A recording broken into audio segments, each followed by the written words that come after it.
एक और अहम खबर, महंत बजरंग मुनि को यूपी के सीतापुर जिले से गिरफ्तार कर लिया गया। बजरंग मुनि पर मुस्लिम खवातीन पर नाजेबा तबसरा करने का इल्जाम है।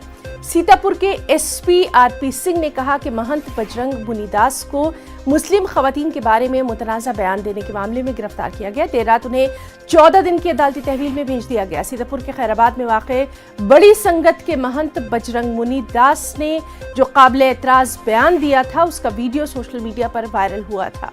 वीडियो में महंत अक़लियती तबके की खवातीन को घर से उठाकर इस्मतदरी की धमकी देता नजर आ रहा था। महंत ने ये जहरफशानी एक जुलूस के दौरान की थी।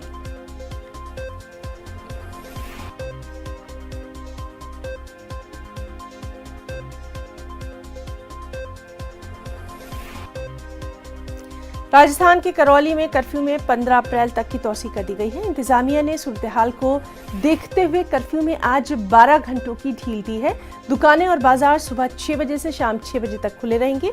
इस बीच करौली में सियासी लीडरों के दौर का दौरा भी जारी है। मुख्तलिफ सियासी जमातों के लीडर करौली का दौरा कर रहे हैं, मुतासिरीन से मुलाकातें कर रहे हैं। मिली और समाजी तंजीमें भी सरगर्म हैं। जमाते इस्लामी हिंद के सदर दफ्तर में मुस्लिम तंजीमों की अहम मीटिंग हुई। मुल्क में अक़लियतों के खिलाफ बढ़ती मुसीबत और नफरत पर तशवीश का इजहार किया गया। मीटिंग में करौली का जायजा लेने के लिए टीम भी रवाना करने का फैसला किया गया।